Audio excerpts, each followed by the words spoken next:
सहना भवतु सहनौ भुनक्तु सह वीर्यं करवावहै तेजस्विनावधीतमस्तु मा विद्विषावहै।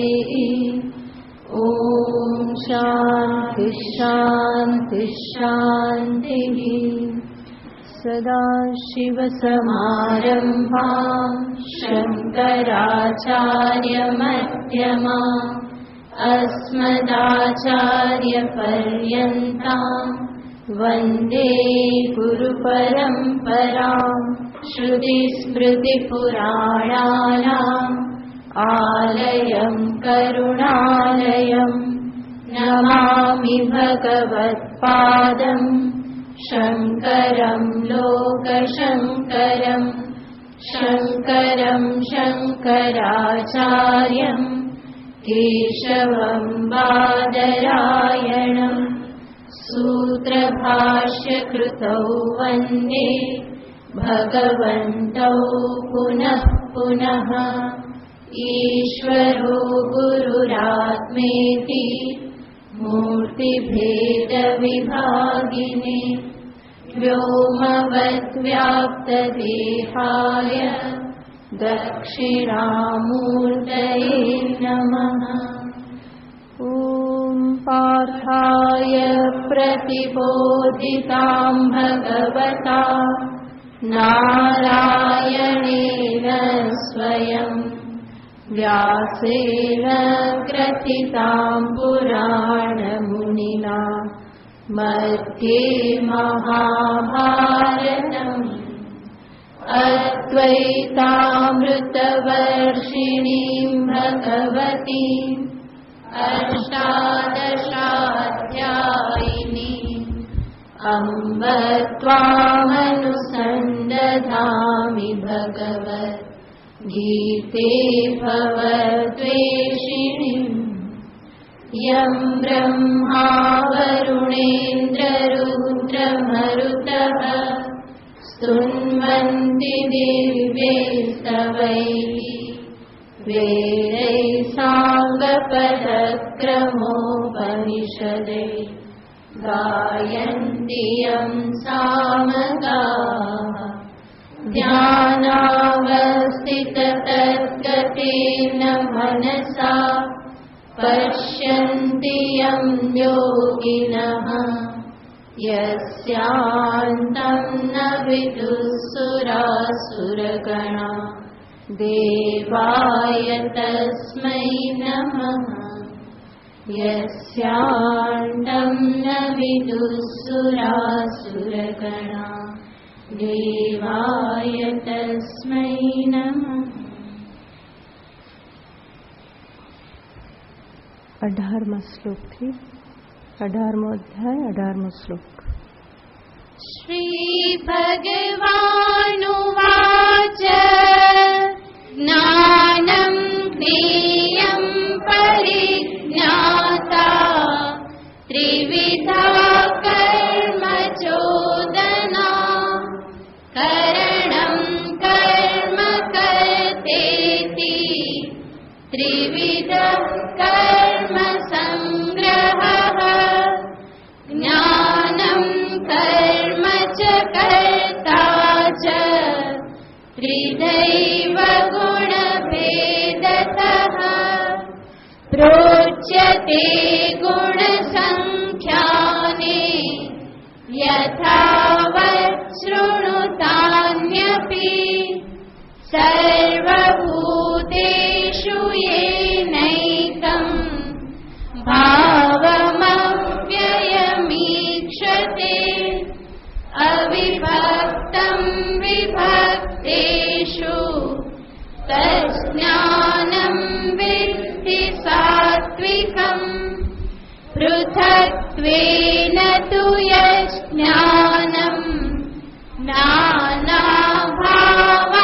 पृथग्विधान् विद्धि सर्वेषु भूतेषु तज्ज्ञानं विद्धि राजसम्।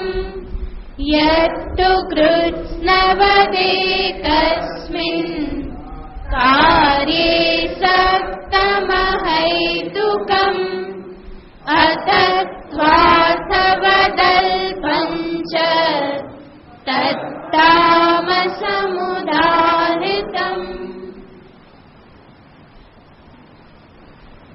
ભગવાન શ્રી કૃષ્ણચંદ્ર ગીતાજીના ઉપદેશ દ્વારા મનુષ્યને જીવન કેવી રીતે જીવવું એ શીખવે છે. મનુષ્ય એક વખત જીવન જીવવાની કળા જો શીખી લે તો જીવન ખૂબ સરળ છે અને સુંદર પણ છે. અને જો ન શીખે તો જીવનભર એ જીવનની આંટીઘૂંટીઓમાં એવો અટવાતો રહે કે ક્યારે જીવન શરૂ થયું અને ક્યારે પૂરું થઈ ગયું એની એને ખબર પણ પડતી નથી. અને આ જ બતાવે છે કે જ્ઞાનનો, બુદ્ધિનો, સમજદારીનો કેટલો બધો મહિમા છે. ભગવાન શ્રી કૃષ્ણચંદ્ર સમસ્ત ગીતામાં બુદ્ધિનો, વિચારનો, સમજદારીનો મહિમા ફરી ફરીને બતાવે છે. જીવન જીવવાની કળા શીખવે છે, પરંતુ ભગવાનનો ઉપદેશ એવો નથી કે હું કહું એ પ્રમાણે કરતા જાઓ, પરંતુ ભગવાનનો ઉપદેશ છે હું જે દિશા બતાવું એ દિશામાં વિચાર કરો અને પછી નિર્ણય કરી અને આગળ વધો. તો ભગવાન આપણને સમજદારી પ્રદાન કરે છે, વિચાર કરતા કરે છે. ભગવાન જાણે છે કે દરેક મનુષ્યને બુદ્ધિ પ્રદાન કરવામાં આવેલી છે, તો એ બુદ્ધિનો ઉપયોગ પણ થવો જોઈએ.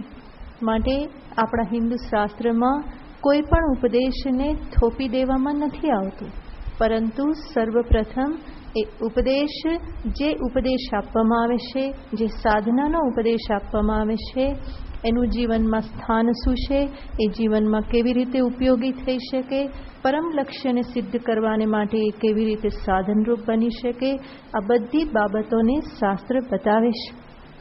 અને એનાથી જ આપણને સ્પષ્ટ થાય છે કે આપણા આચાર્યો, આપણા શાસ્ત્રો જે છે એ આપણી બુદ્ધિનો આદર કરે છે, આપણને બુદ્ધિમાન માને છે. એટલા માટે તો વિચાર કરવાનું કહે છે.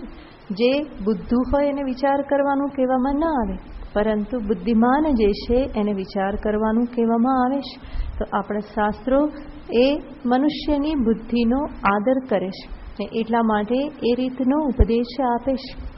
અહીંયા પણ 18મા અધ્યાયમાં આપણે જોઈએ તો ભગવાન જે અત્યારે વાત કરી રહેલા છે, છેલ્લે ભગવાને પરમ લક્ષ્ય અને એનાથી પ્રાપ્ત થતું જે ફળ જે છે એને ભગવાને દર્શાવ્યું હતું. યસ્ય નાહમ કૃતો ભાવો બુદ્ધિર્યસ્ય ન લિપ્યતે હત્વાપી સૈમાન લોકાન ન હંતિ ન નિબધ્યતે.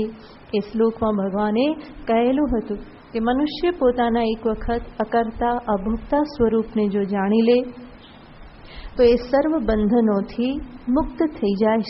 મોક્ષ એના માટે હાથવે જ છે. મોક્ષ બલકી આત્માનું સ્વરૂપ જ છે. પરંતુ જે વ્યક્તિ આ પ્રમાણે જાણતો નથી એ શું કરે છે, પોતાને હંમેશા કરતા અને ભોગતા જ માનતો રહેશે.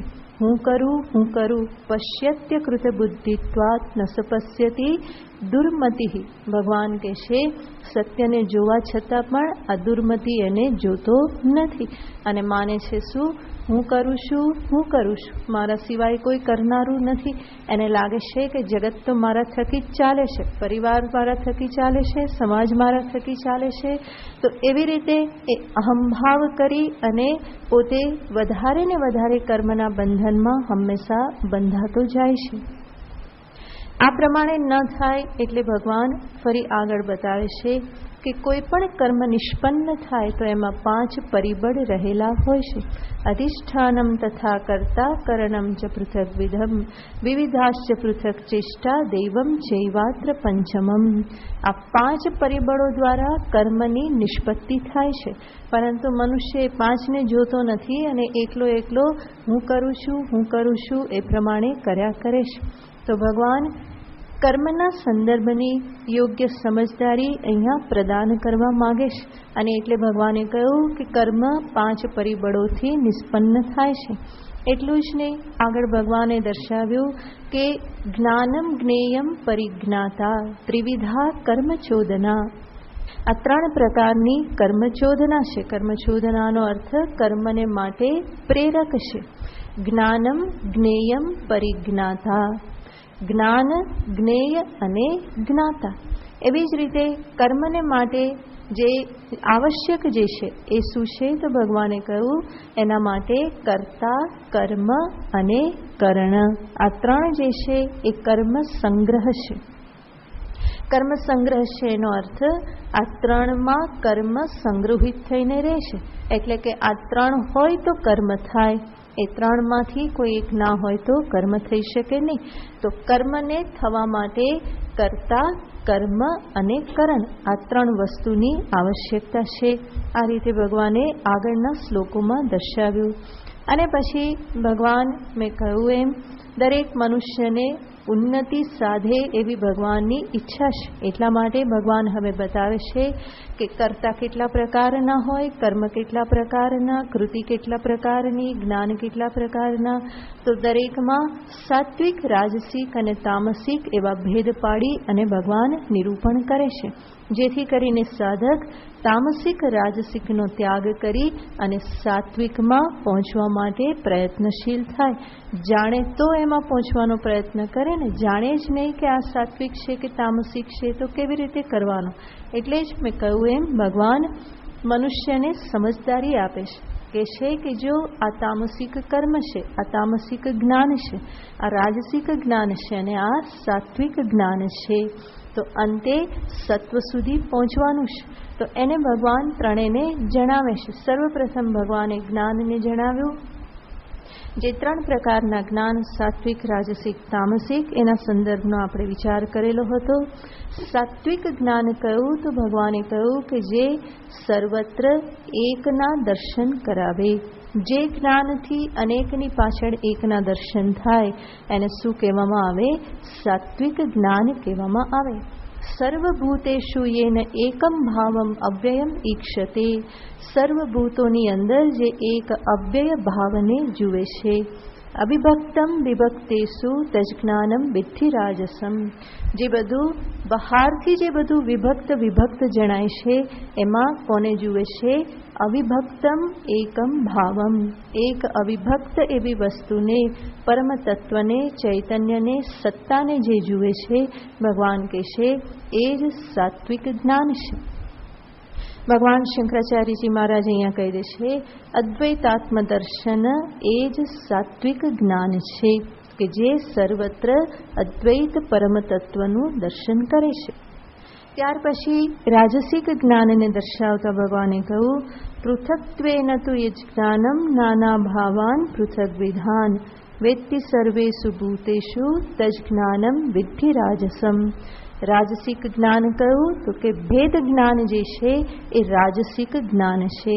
ભેદ જ્ઞાન જે બધું જુદું જુદું બતાવે છે. હું જુદો, તું જુદો, પેલું જુદું, આ જુદું, આ બધામાં જે ભેદ બુદ્ધિ કરાવે છે. હું જુદો, ભગવાન મારાથી જુદા, હું જુદું, જગત મારાથી જુદું, જગત અને ભગવાન પણ જુદા. તો જે સર્વત્ર ભેદ બુદ્ધિ કરાવે, જેના થકી ભેદનું ભાન થાય, એને કહેવાય છે રાજસિક જ્ઞાન. અને વિચાર કરીએ તો મનુષ્ય મોટા ભાગના વ્યવહારમાં કોને પ્રાધાન્ય આપે છે?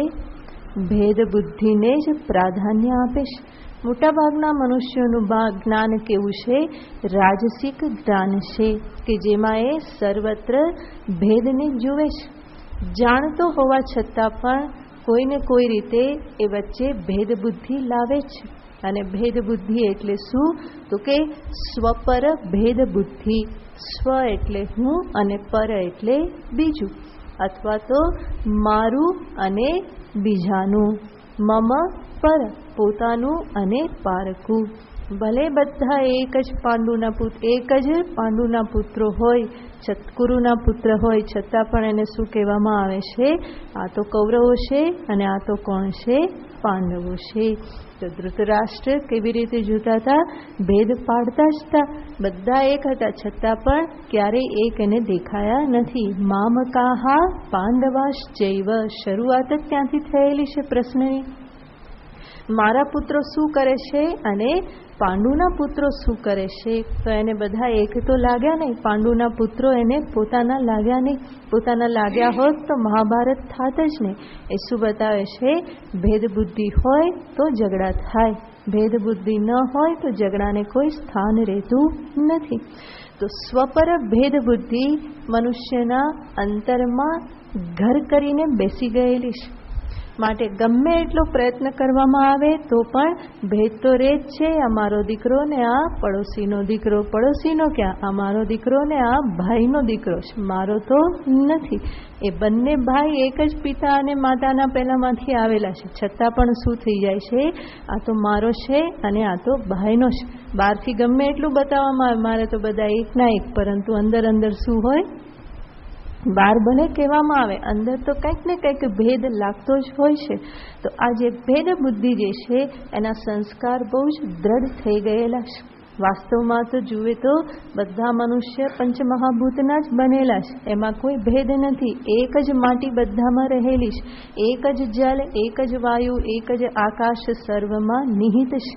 અને છતાં પણ એ દ્રષ્ટિ તો ઘણી બધી દૂર રહી જાય છે. પોતાના જ શરીર અને બીજાના શરીરમાં પણ ભેદ પાડીને જોઈ લેવામાં આવે છે. એક જ ભાઈ બહેનના પણ સંતાનોમાં ભેદ પાડીને જોવામાં આવે છે. આ મારું ને આ પડોશીનું. પડોશી તો બહુ દૂરનો થઈ જાય. ભલે કહેવામાં આવે કે આ પડોશી એ તો પહેલો સગો, પરંતુ એ પહેલો સગો લાગતો નથી. તો જ્યાં ને ત્યાં આવી ભેદ બુદ્ધિ હંમેશા વચ્ચે આવીને ઊભી જ રહે છે. પરંતુ ભગવાન કહે છે કે એવું જ્ઞાન જે છે એ તો રાજસિક જ્ઞાન છે, એ કોઈ શ્રેષ્ઠ જ્ઞાન નથી. હજુ એનાથી પણ મનુષ્યએ આગળ વધવું રહ્યું. માટે કહે છે પૃથક્ત્વેન તુ યજ જ્ઞાનમ, જે આ પૃથક્ત્વનું જ્ઞાન છે. નાના ભાવાન પૃથક વિધાન વેતી, જેના પરિણામે જુદા જુદા અનેક પ્રકારના ભાવને, અનેક પદાર્થને જુએ છે, સર્વમાં એકને જોતો નથી. તો એવી જે જ્ઞાન જે છે એને કહ્યું ભગવાને રાજસિક જ્ઞાન. અને તામસિક જ્ઞાન દર્શાવતા ભગવાન કહે છે કે જે જ્ઞાનના પરિણામે યત્તુ મનુષ્ય કૃત્સ્નવત એકસ્મિન કાર્યે સક્તમ અહેતુકમ. અહીંયા અત્યંત એવી સ્થૂલ બુદ્ધિને સામે રાખીને ભગવાન કહે છે કે જે બુદ્ધિ, જે જ્ઞાનના પરિણામે મનુષ્ય શું માની બેસે છે? કૃત્સ્નવત એકસ્મિન કાર્યે સક્તમ. એકસ્મિન કાર્ય, કાર્ય એટલે અહીંયા કામ નહીં, પરંતુ કાર્ય એટલે જે ઉત્પન્ન થયેલું છે, ઉત્પત્તિ વિશે જે કાર્ય છે, કોઈ એક પદાર્થમાં, કાર્યમાં. કૃત્સ્નવત સક્તમ. કૃત્સ્નવત સક્તમ એનો અર્થ છે આ જ સર્વસ્વ છે, આ જ મારા માટે બધું છે, એ પ્રમાણે બુદ્ધિ કરી અને જે બેસી જાય. સક્તમ એટલે કે એમાં જ અત્યંત આસક્ત છે. તો જે મનુષ્ય કોઈ એક બે વિષયમાં જ એને સર્વત્ર માની અને બેસી જાય, તો ભગવાન કહે છે કે એનું એ જ્ઞાન કેવું છે? એ તામસિક જ્ઞાન છે. જેમ કોઈ વ્યક્તિ કહે કે મારા માટે તો મારો દીકરો જ સર્વસ્વ, મારું જીવન કોના માટે છે? એના માટે જ છે. તો એ જ સર્વસ્વ બની જાય તો એ જ્ઞાન કેવું છે? તામસિક જ્ઞાન છે. જીવન કે બધું એકમાં જ સમાઈ જતું નથી. જીવન ઘણું બધું વિશાળ છે અને એમાં ઘણું બધું જાણવાનું, પ્રાપ્ત કરવાનું, કલ્યાણ કરવાનું છે. તો એક જ વિષયમાં સંપૂર્ણપણે એ ડૂબી જાય તો ભગવાન કહે છે એવું જ્ઞાન યોગ્ય નથી. કોઈને માટે આ પ્રમાણે સંતાન સર્વસ્વ હોય, કોઈને માટે સત્તા સર્વસ્વ હોય, કોઈને માટે પોતાની પ્રતિષ્ઠા સર્વસ્વ હોય, કોઈને કેરિયર બનાવવી એ સર્વસ્વ હોય, કોઈના માટે ધન સર્વસ્વ હોય. તો એવી રીતે કોઈ એકને જ સર્વસ્વ માની અને બેસી જાય. કૃત્સ્નવત એકસ્મિન કાર્યે, એક જ આવા કોઈ પદાર્થમાં કૃષ્ણવત એટલે કે એ સંપૂર્ણ છે, એમાં જ મારું બધું આવી જાય છે, એ પ્રમાણે જે માનીને બેસી જાય, ભગવાન કહેશે કે એ તો એનું તામસિક જ્ઞાન છે. કારણ કે જીવન આટલું બધું સાંકડું કે આટલું બધું સંકુચિત નથી. જીવનને ઘણી વિશાળ દ્રષ્ટિથી જોવાનું હોય. મનુષ્યનું જીવન ઘણું મહામૂલું છે, અને એ પ્રમાણે જોવામાં ન આવે તો એ પારસમણીનો ચટણી વાટવામાં ઉપયોગ કર્યા જેવું છે. ભગવાન કહેશે કે આવું જ્ઞાન તો અત્યંત નિકૃષ્ટ કક્ષાનું તામસિક જ્ઞાન છે. જીવનમાં બીજું ઘણું બધું છે. અહીંયા ફરી પાછા ભગવાન કહેશે કે એ વ્યક્તિ એ પ્રમાણે જે માની લેશે કે મારા માટે તો આ જ સર્વસ્વ છે, શું એની પાછળ કંઈ કારણ રહેલું છે? ભગવાન કહેશે અહેતુકમ, કોઈ કારણ એની પાછળ રહેલું નથી. માત્ર બાહ્ય જગતના પદાર્થોમાં જ નહીં.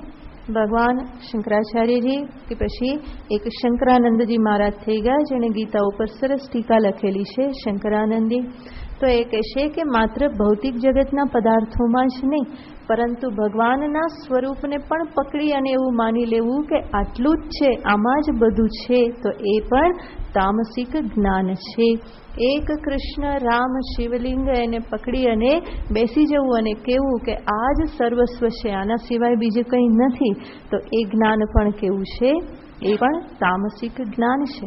કારણ કે જો એક પ્રતિમા જ સર્વસ્વ હોય તો પછી વેદ વચન જે બધા છે, જે ઈશ્વરનું નિરૂપણ કરે છે, યતો વા ઇમાની ભૂતાની જાયંતે યેન જાતાની જીવંતી, કે ભગવાન વેદવ્યાસજી કહે છે કે જન્માદ્યસ્ય યતઃ, પરમાત્મા કોણ છે? જેમાંથી આ જગતનો જન્મ થયેલો છે. આ બધા વચનોનું થાય શું? તો એક જ મૂર્તિ, પ્રતિમા કે પ્રતીકને સર્વસ્વ માનીને બેસી જવામાં આવે તો એ જ્ઞાન પણ તામસિક જ્ઞાન છે. બલકી એનો આધાર લઈ અને અંતે જ્ઞાનને ક્યાં સુધી પહોંચાડવાનું છે? આમાં જે તત્વ છે એ જ તત્વ સર્વવ્યાપક છે. પ્રતિમા કે મૂર્તિ કે પ્રતીક એક આલંબન છે. પ્રારંભિક અવસ્થામાં એને સર્વસ્વ માનવું બરાબર છે, પરંતુ ધીમે ધીમે એના સંદર્ભની સમજદારી, બુદ્ધિ, ભક્તિ એ બધા કેવા થવા જોઈએ? વિસ્તૃત થવા જોઈએ. ત્યાંથી પરમાત્મા દ્રષ્ટિનો પ્રારંભ કરી અને પછી સર્વવ્યાપક દ્રષ્ટિ સુધી પહોંચવાનું હોય તો એ સાત્વિક જ્ઞાન છે. પરંતુ ત્યાં જ કૃષ્ણવત અસક્તમ, ત્યાં જ સક્ત થઈ, ત્યાં જ આસક્ત થઈ અને બેસી જવું, ભગવાન કહેશે કે એ તો અહેતુકમ, એ પ્રમાણે કોઈ પણ વિચાર વગર એ પ્રમાણે માનીને બેસી જવું એ કોઈ રીતે યોગ્ય નથી. કદાચ અહીંયા એવું થાય કે એ પ્રમાણે એ લોકો માની લેશે, શું એનાથી કંઈ પ્રયોજન સિદ્ધ થતું હશે? કંઈ મોટો લાડવો પ્રાપ્ત થતો હશે? ભગવાન કહેશે એવું પણ નથી. માનવાનું એટલે માત્ર માની લેવાનું છે. એ કેવું છે? અતત્વાર્થમ, એમાંથી કોઈ તત્વ સાર પ્રાપ્ત થતો નથી. એવા જ્ઞાનના પરિણામે કે એવી સમજદારીના પરિણામે કોઈ સાર પ્રાપ્ત થતો નથી, કોઈ ફલ પણ પ્રાપ્ત થતું નથી. અને આવું જ્ઞાન કેવું છે? અલ્પમ, અત્યંત અલ્પ કક્ષાનું જ્ઞાન છે. ભગવાન કહેશે આવું જ્ઞાન તામસિક જ્ઞાન છે. તો આ રીતે ભગવાને 3 પ્રકારના જ્ઞાન અહીંયા દર્શાવ્યા. હવે પછી ભગવાન કર્મને બતાવે છે. કર્તા દ્વારા જે પણ કર્મ થાય છે, ક્રિયાઓ થાય છે, એને ભગવાન 3 વિભાગમાં વહેંચે છે. કર્તાને પણ 3 પ્રકારે દર્શાવશે. એની પૂર્વે કર્મને ભગવાન 3 પ્રકારે દર્શાવે છે. 23મો શ્લોક, જેમાં ભગવાન સાત્વિક કર્મને બતાવે છે. નિયતમ સંગરહિતમ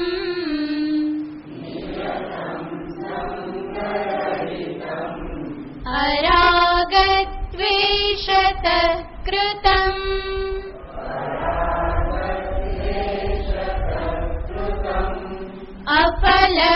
અફલપ્રેપ્સુના કર્મ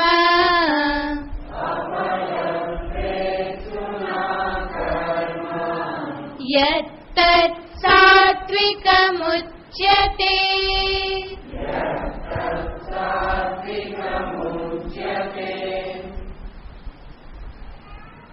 ત્રિવિધ કર્મને બતાવતા સર્વપ્રથમ ભગવાન સાત્વિક કર્મને બતાવે છે. સાત્વિક કર્મ એટલે કહું, સર્વપ્રથમ શબ્દ વાપરે છે નિયતમ. સાત્વિક કર્મની સર્વપ્રથમ શરત છે કે એ નિયત એટલે કે નિશ્ચિત હોવું જોઈએ. તો સાત્વિક કર્મની સર્વપ્રથમ શરત છે કે એ કેવું હોવું જોઈએ? નિયત. નિયતનો અર્થ છે શાસ્ત્ર દ્વારા વિહિત, નિશ્ચિત. નિયત એટલે નિશ્ચિત, નક્કી કરાયેલું. અને કર્મ અકર્મ આ બધું નક્કી કોના થકી થાય? શાસ્ત્રથી. 16મા અધ્યાયમાં ભગવાન કહી ચૂક્યા છે, તસ્માત શાસ્ત્રમ પ્રમાણમ તે કાર્યાકાર્ય વ્યવસ્થિત. શું કાર્ય કહેવાય, શું અકાર્ય કહેવાય, શું કરવું જોઈએ ન કરશું ન કરવું જોઈએ, શું કરવું જોઈએ શું ન કરવું જોઈએ, એ શાસ્ત્ર દ્વારા જ નિશ્ચિત થાય. તો અહીંયા પણ ભગવાન કહેશે નિયતમ. આગળ 3જા અધ્યાયમાં પણ ભગવાને અર્જુનને કહેલું હતું, નિયતમ કુરુ કર્મત્વમ કર્મ જ્યાયો હ્ય કર્મણઃ. હે અર્જુન, તું તારા માટે નિશ્ચિત થયેલું કર્મ કર. તો શાસ્ત્ર વિહિત કર્મ એનો અર્થ શાસ્ત્ર જેને કરવાનું કહેશે. જેને ન કરવાનું કહેવામાં આવેલું છે, નિષેધ કરવામાં આવેલો છે, એવું કર્મ ન કરવું, પરંતુ જે વિહિત છે, શાસ્ત્ર જેની આજ્ઞા આપે છે. તો એવી આજ્ઞા શાસ્ત્રમાં અનેક જગ્યાએ રહેલી છે કે આ કર્મ કરવા. જેમ કે સંધ્યાવંદન, પંચયજ્ઞ, વૈશ્વદેવ, આ બધા કર્મ જે છે, અગ્નિહોત્ર આદિ નિશ્ચિત કર્મ છે. અને એવા નિયત કર્મ મનુષ્યએ કરવાના રહેશે. કોઈ પ્રશ્ન કરે કે શા માટે કરું, તો શાસ્ત્ર કહેશે કે શા માટે કરું એ પ્રશ્ન પૂછવો એ જ એક પ્રકારની જડતા બતાવે છે. આ જે કંઈ પણ નિશ્ચિત કર્મ છે, જે ડ્યુટી બતાવવામાં આવેલી છે, એ શેના માટે છે? એટલા માટે છે કે મનુષ્ય પોતાનું જીવન જીવતા જીવતા સમાજ પાસેથી, કુદરત પ્રકૃતિ પાસેથી ઘણું બધું ગ્રહણ કરે છે. અને એટલા માટે એનો ધર્મ થઈ જાય છે કે કંઈક પાછું આપવું. કેટલું બધું આપણે ગ્રહણ કરીએ છીએ? આમ તો જેટલું ગ્રહણ કરીએ છીએ એમાંનું 5% પણ પાછું આપી શકવાના નથી. જન્મ્યા ત્યારથી કે અત્યાર સુધીમાં કેટલો ઓક્સિજન લીધો? હા, એને પાછું આપી શકાશે કોઈ ગણતરી કરીને? કેટલું પાણી પીધું પાછું આપી શકવાના છે? કેટલા અગ્નિનો કે કેટલી જે સોલાર એનર્જી છે એનો ઉપયોગ કર્યો એને પાછી આપી શકાવાના નથી. તો આ બધું જ ઉપયોગમાં લઈએ છીએ, ઘણું બધું ઉપયોગમાં લઈએ છીએ. સુખ શાંતિ વધારવા માટે, સુવિધા વધારવા માટે ઘણું બધું મનુષ્ય ઉપયોગમાં લે છે. અને જેટલું એ સોસાયટી પાસેથી કે કુદરત પાસેથી જેટલું ગ્રહણ કરે છે એટલું એ પાછું તો આપી શકતો નથી. એનું સામર્થ્ય પણ નથી બધું પાછું આપવું. છતાં પણ અંદરથી ભાવના એવી હોવી જોઈએ કે હું કંઈક પ્રદાન કરું. સૃષ્ટિને બધા ચલાવનારા એવા એના નિયંતા દેવતાઓ છે. દેવતાઓના અનુગ્રહથી આ સમગ્ર સૃષ્ટિ ચાલી રહેલી છે. એની અનુગ્રહથી મારી બુદ્ધિ, મન, ઇન્દ્રિયો આ બધા કાર્ય કરી રહેલા છે. તો દેવતાઓને પણ કંઈક પ્રદાન કરવું એ મારી ફરજ થઈ જાય છે. પંચભૂતને કંઈક પ્રદાન કરવું એ ફરજ થઈ જાય છે.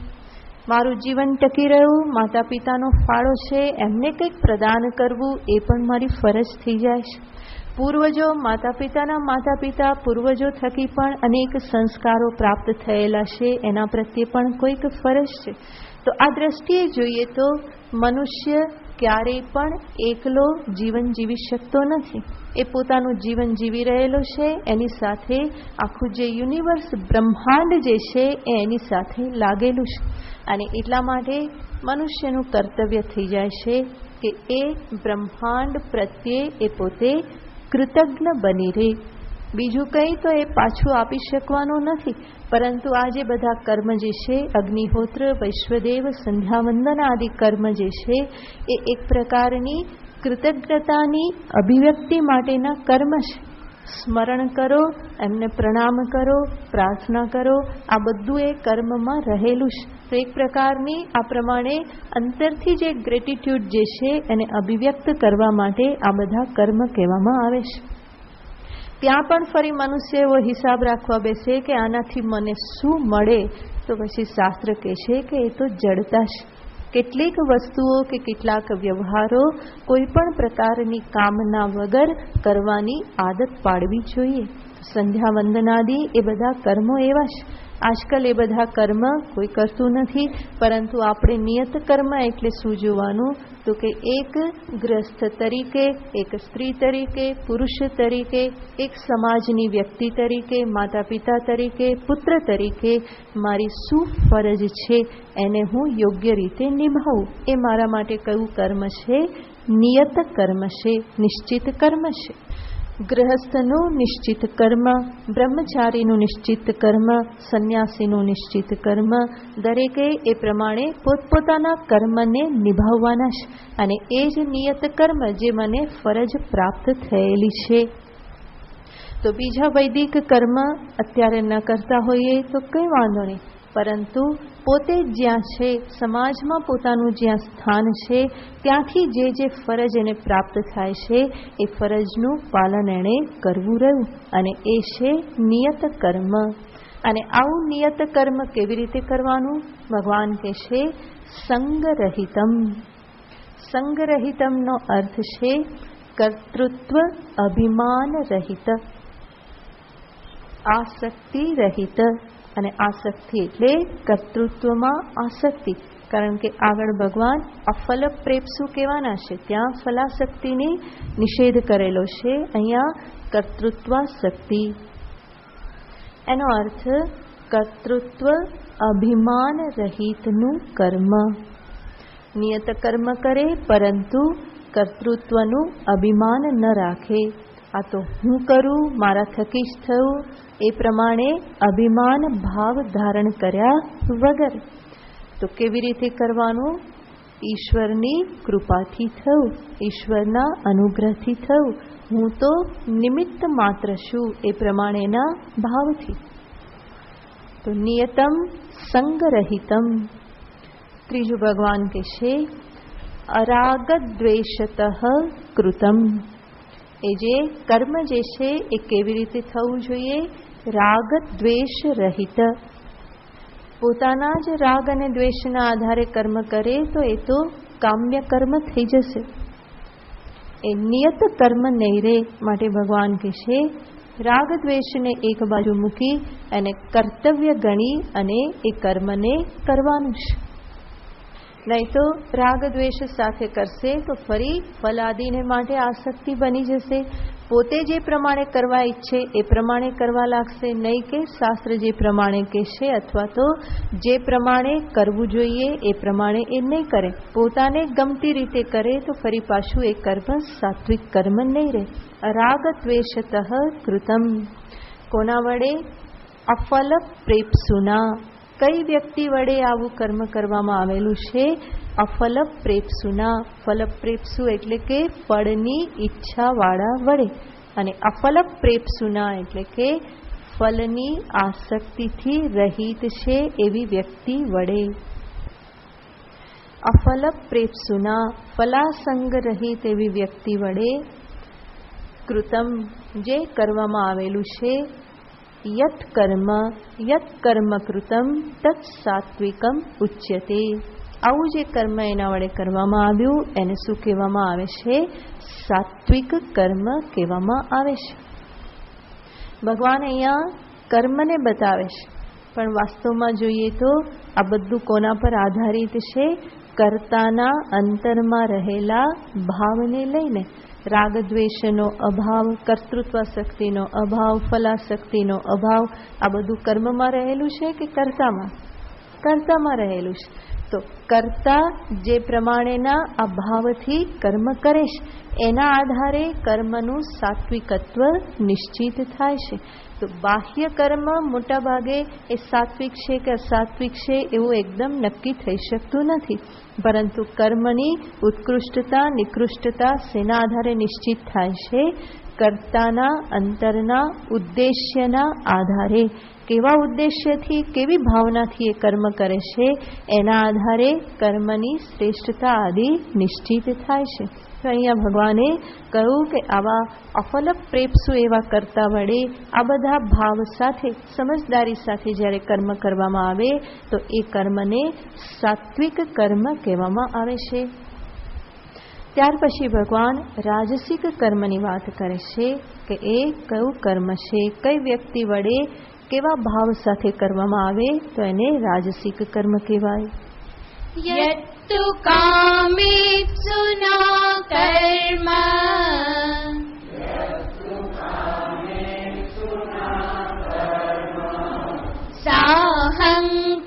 સાહંકારેણ વા પુનઃ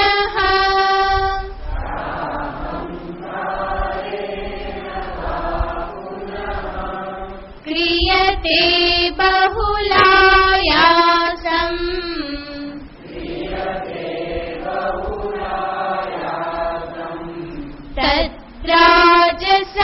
તદ્રાજસમુદાહૃતં.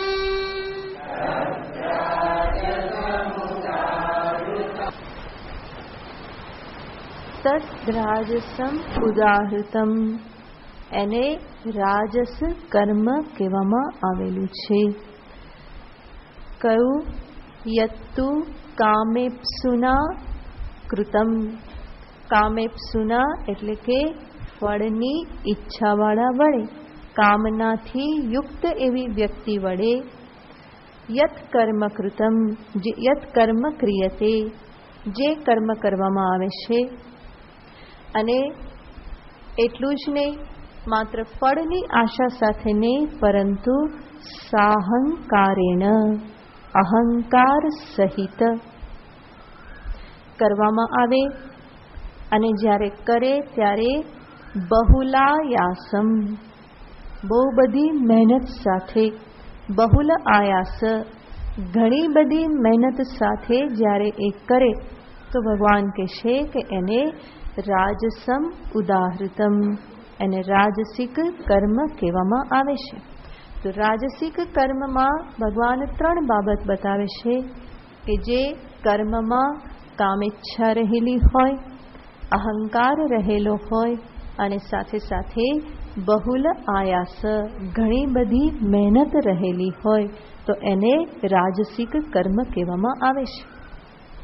સર્વપ્રથમ કર્તાને દર્શાવતા ભગવાને કહ્યું કે કામેપ્સુના, આગળ કહેલું હતું અફલપ્રેપ્સુના, અહીંયા કહેશે કામેપ્સુના. કામ એટલે કોઈ પણ કામના, કોઈ કામનાને સામે રાખીને, ફળની ઈચ્છા સામે રાખીને જે કર્મ કરવામાં આવે. તો અનેક કર્તા એવા પ્રકારના હોય છે કે જે અત્યંત દુરાગ્રહ સાથે કર્મમાં પ્રવૃત્ત થતા હોય છે. કયા દુરાગ્રહ સાથે? આ તો હું મેળવીને જ રહીશ, આ તો મને જોઈએ જ છે. ભગવાનને માટે એવો દુરાગ્રહ રાખતા હોય તો બહુ સરસ, પરંતુ રાખે છે ક્યાં?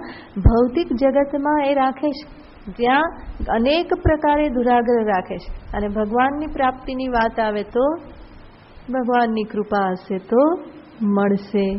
સત્સંગમાં ક્યારે અવાશે? ભગવાન કૃપા કરશે તો અવાશે.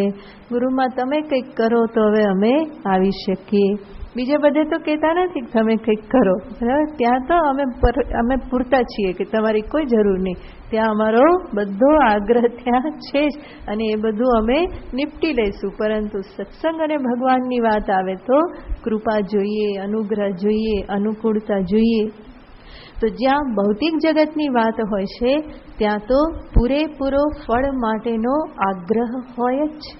બાકી ક્યાંક કહેવામાં આવે છે કે લોકો પોતાના ફળને માટે કેટલા બધા દુરાગ્રહી થઈ જાય છે અને પરિણામે એ વિચારવા લાગે છે નીચેયઃ અતિ નીચેયઃ ઉપાયૈ ફલમેવ સાધ્યમ. આ તો મારે પ્રાપ્ત કરવું જ છે, એના માટે શું કરવું પડે? કંઈક નિકૃષ્ટ ઉપાય, કંઈક નીચો ઉપાય કરવો પડે, હલકું કામ કરવું પડે, એનાથી પણ હલકું, એનાથી પણ કોઈ હલકું કામ કરવું પડે, તો પણ હું શું કરીશ? ફળને તો પ્રાપ્ત કરીને જ રહીશ. યેન કેન પ્રકારેણ. પછી એ પ્રકાર સીધા માર્ગનો હોય કે ઉલટા માર્ગનો હોય એ મારે જોવાની જરૂર નથી. મારે તો શું જોઈએ?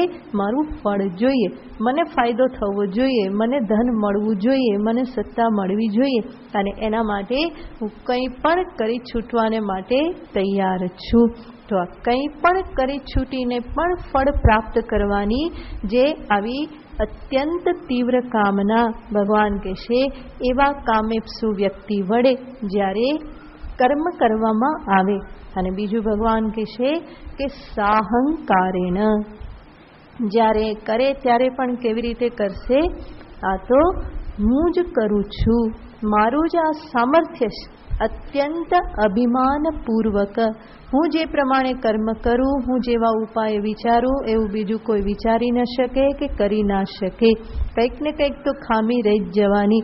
હું છું એ જ પૂર્ણ કર્મ કરવાને સમર્થ છું, મારા સિવાય બીજું કોઈ નહીં. અને જે કંઈ પણ ફળ પ્રાપ્ત થયું તો ત્યારે એના કરતાં વધારે અહંકાર કરે. કર્મ કરતી વખતે તો અહંકાર સાથે પ્રવૃત્ત થાય છે અને થઈ ગયા પછી પણ અનેક પ્રકારે અભિમાન કરે છે. હું કરું, મેં કર્યું, મારા થકી આ પ્રમાણે પ્રાપ્ત થયું. તો એ અત્યંત અહંકાર સાથે જેના કર્મમાં ડગલે ને પગલે અભિમાનની ગંધ આવતી હોય. અને એવા લોકો સાથે સાથે કેવા હોય? તો કે હંમેશા પ્રશંસા સાંભળવાના ભૂખ્યા હોય. એમને ખાવાનું નહીં મળે તો ચાલે એક દિવસ, પરંતુ પ્રશંસા સાંભળવા ન મળે કે હા તમારા થકી થયું, તમારા જેવું તો કોઈ નહીં, તમે જ અમારા તારણહાર, તમે હતા એટલે આમ થયું, નહીં તો અમે ક્યાં હોત, આવું બધું સાંભળવાની આદત પડી ગયેલી હોય. અને એટલે એ સાંભળવા માટે હંમેશા ભૂખ્યા હોય. બીજું મેં કહ્યું ને, ખાવાનું ના મળે તો ચાલે, પરંતુ આ મળે તેમ લાગે કે જાણે કે કાનમાં અમૃત રેડાય છે. એવું શા માટે લાગે છે? અહંકારના કારણે. એ બધાથી અભિમાન પુષ્ટ થાય છે કે બરાબર મેં કર્યું, મારા થકી આમ થયું, અને બીજાએ પણ સાથે સાથે પીઠ થપથપાવવી જોઈએ કે બરાબર તમારા થકી જ થયું. તો આ પ્રમાણે જે કર્મ કરવાની જે ભાવના જે છે, ભગવાન કહેશે એ તો કર્મને રાજસિક બનાવી દેશે. તો સાહંકારેણ પુનઃ કૃતમ ક્રિયતે. અને ત્રીજું ભગવાન કહેશે બહુલાયાસમ ક્રિયતે. બહુલાયાસમ, ઘણો બધો આયાસ એટલે કે મહેનત, પરિશ્રમ કરીને કરવામાં આવે. પરિશ્રમ કરવો એ તો સારી વાત છે, પરંતુ આ પરિશ્રમ કેવો છે? તો કે કામ નાનું અને દેખાડવામાં વધારે આવે. નાનું અમથું કામ કરવાનું હોય પરંતુ ધમપછાડા વધારે કરવામાં આવે. એટલી બધી ધમાલ કરવામાં આવે જાણે કે કેવું મોટું કામ કરી રહેલા છે, પરંતુ બનતું શું હોય? ખાલી ચા બનાવતા હોય, પણ લાગે કે જાણે 10 માણસની રસોઈ બનાવી રહેલા છે. તો કામ નાનું અને ધમપછાડા વધારે. તો ભગવાન એને અહીંયા કહેશે કે બહુલાયાસમ, અનેક પ્રકારે મહેનત કરે છે. એનો અર્થ યોગ્ય દિશામાં જ મહેનત કરે છે એવું જરૂરી નથી. આમ તેમ ગમે ત્યાં એ પરિશ્રમ, મહેનત, મજૂરી કરતો રહેશે.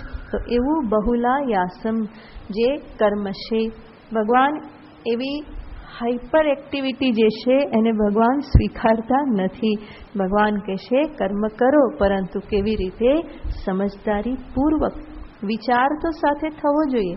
માત્ર બહારથી જ ભાગદોડ કરો એટલું યોગ્ય નથી. વિચાર સાથે. અને વિચાર કરવો હોય તો શું કરવું પડે?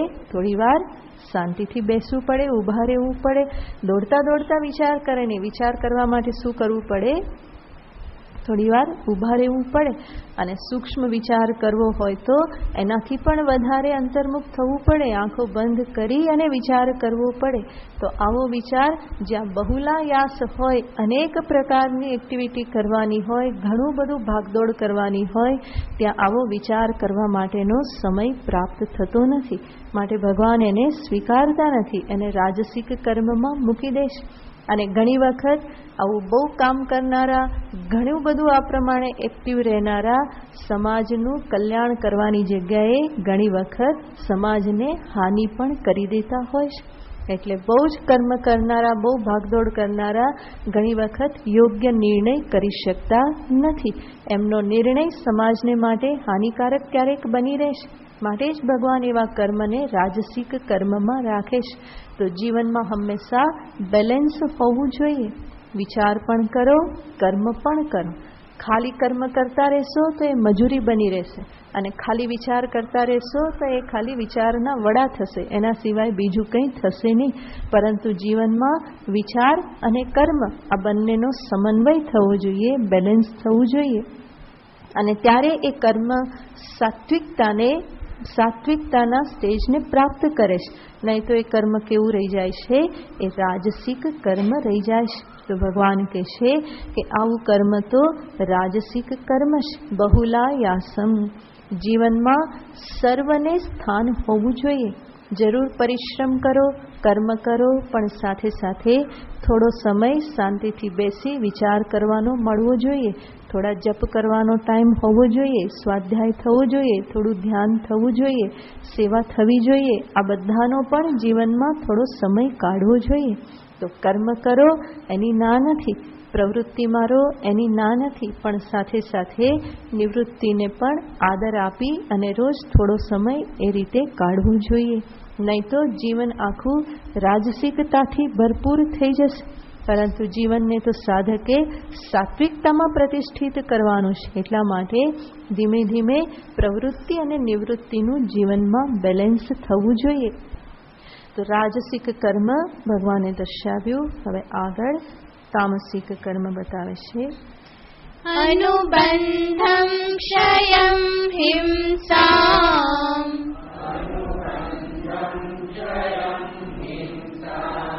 અનવેક્ષ્ય ચ પૌરુષમ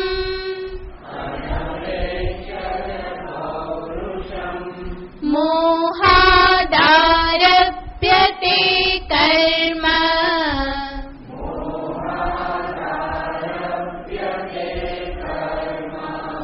યત્તત્તામસમુચ્યતે.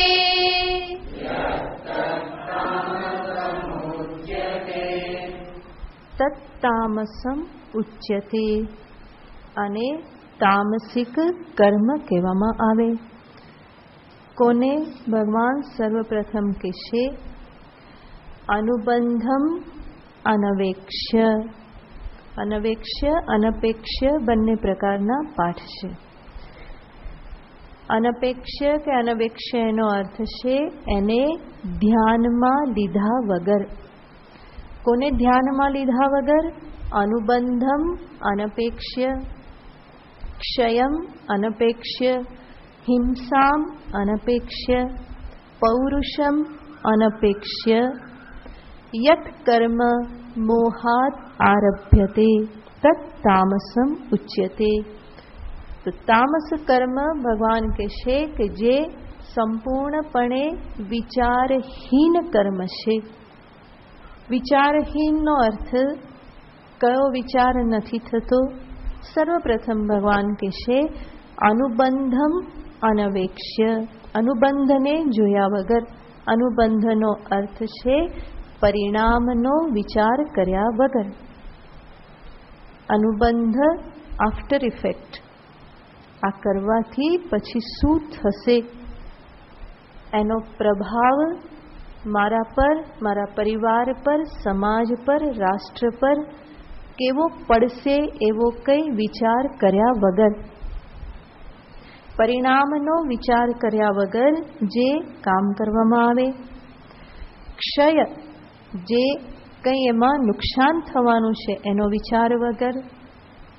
ક્ષયમ અનપેક્ષ્ય, હિંસામ અનપેક્ષ્ય. આ કર્મ કરવાથી કેટલી હિંસા થશે, બીજાને કેટલું કષ્ટ પહોંચશે એનો વિચાર કર્યા વગર. અને પૌરુષમ અનપેક્ષ્ય. પૌરુષમનો અર્થ છે પોતાના સામર્થ્યને જાણ્યા વગર, જોયા વગર.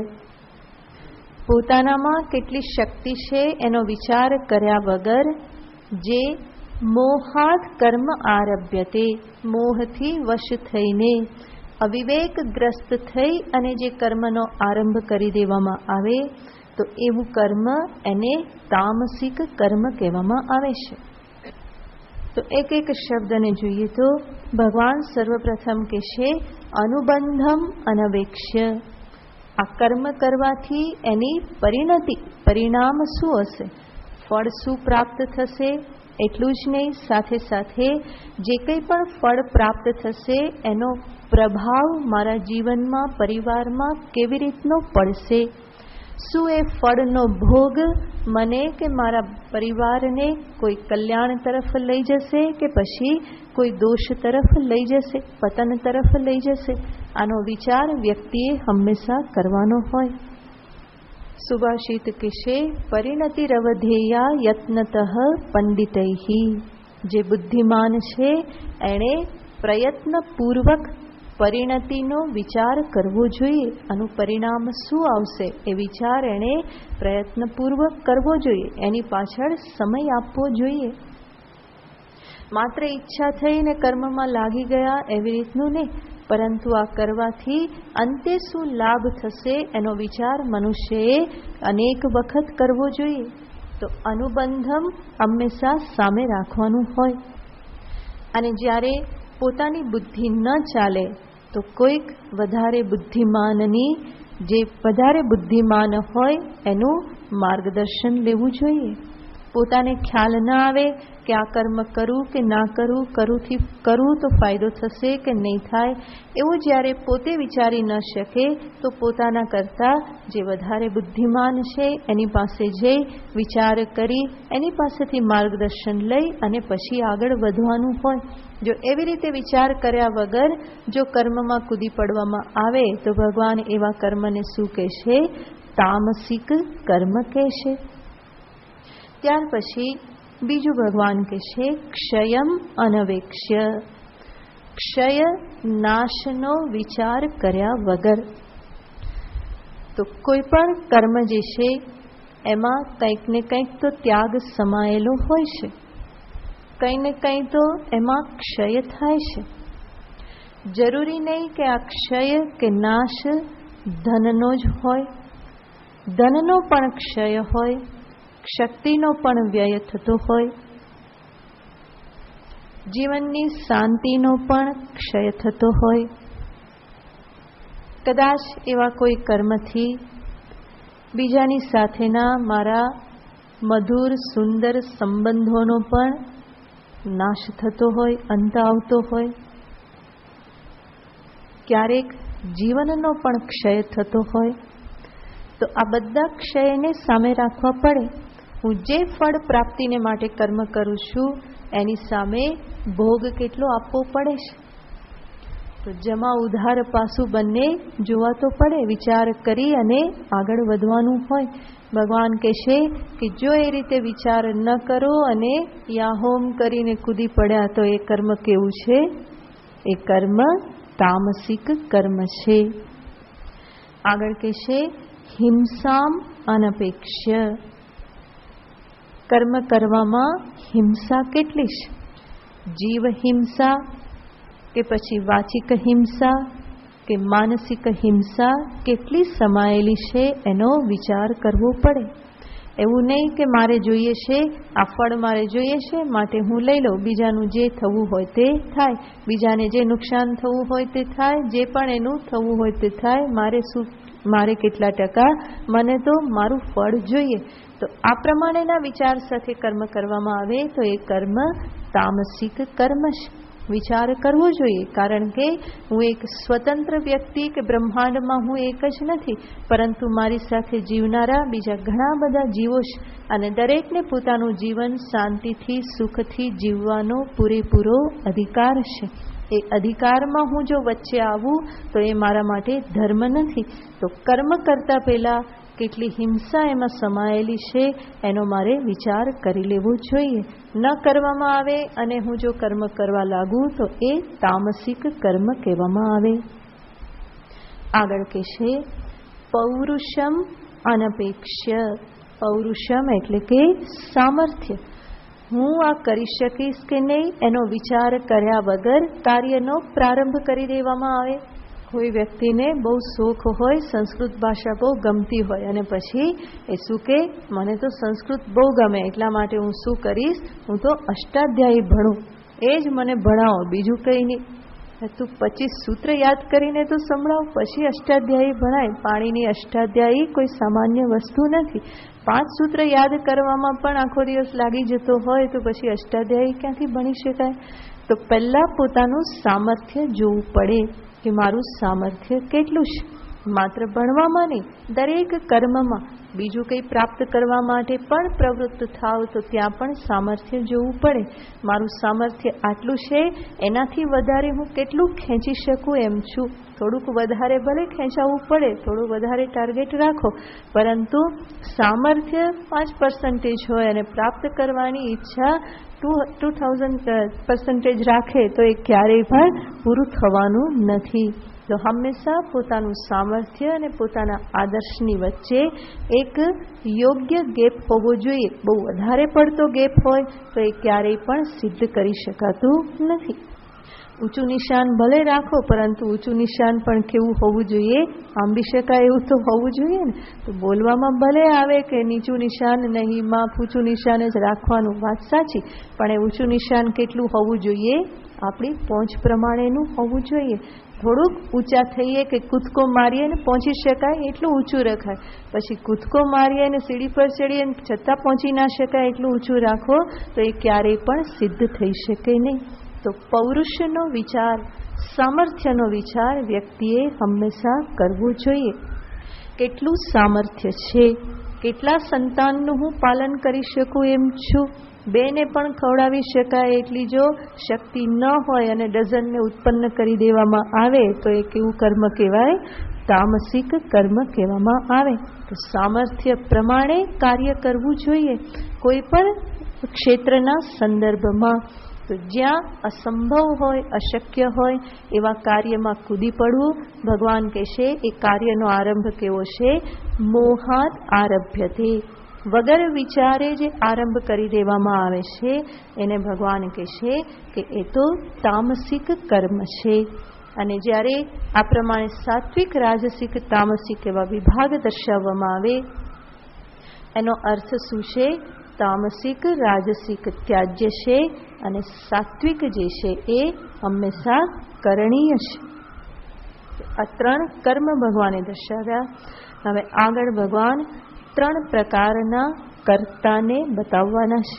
આ બધી બાબતોથી ભગવાન આપણને બહુ જ પ્રેક્ટિકલ બનાવવા માગે છે કે જે પણ કરો છો, જીવન જીવો છો, જે કર્મ કરો છો, કર્તૃત્વ ધારણ કરો છો, એ બધામાં યોગ્ય વિચાર સાથે આગળ વધવાનું હોય.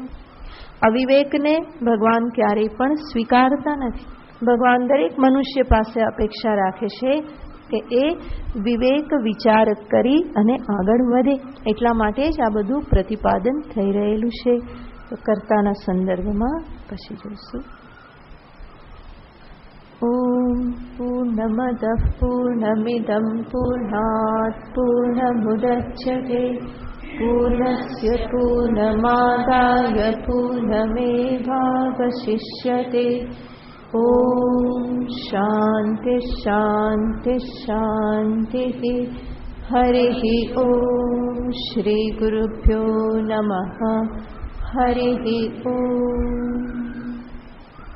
ઓમ નમઃ પાર્વતી પતયે હર હર. નમઃ પાર્વતી પતયે હર હર. ઓમ નમઃ પાર્વતી પતયે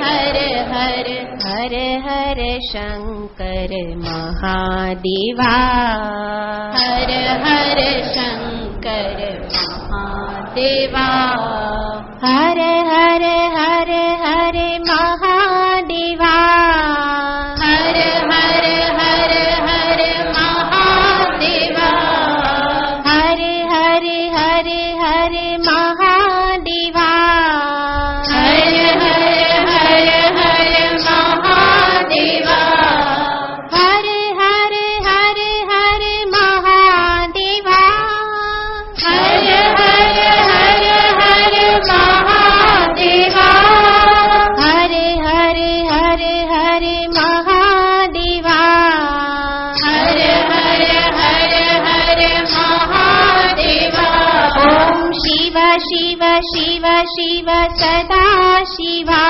ओम शिव शिव शिव शिव सदा शिवा ओम शिव शिव शिव शिव सदा शिवा ओम शिव शिव शिव शिव सदा शिवा महादेवा सदा शिवा महादेवा सदा शिवा सदा शिवा महादेवा सदा शिवा महादेवा ओम नमः पार्वती पतये हर हर नमः पार्वती पतये हर ओम नमः पार्वती पतये हर हर नमः पार्वती पतये हर हर हर हर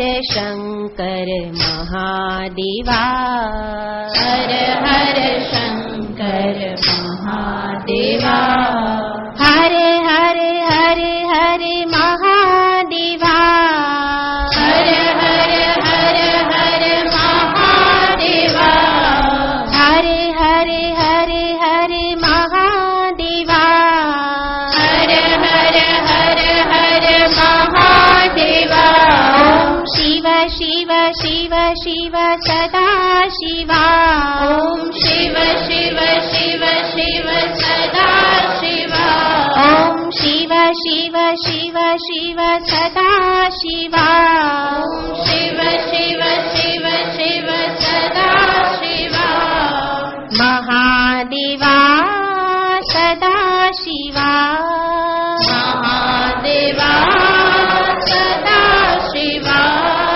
सदा शिवा महादेवा सदा शिवा महादेवा ओम नमः पार्वती पतये हर हर नमः पार्वती पतये हर ओम नमः पार्वती पतये हर हर नमः पार्वती पतये हर हर हर हर शंकर महादेवा हर हर शंकर महादेवा हर हर शंकर महादेवा हर हर शंकर महादेवा हर हर हर हर महादेवा हर हर हर हर महादेवा हर हर हर हर महादेवा हर हर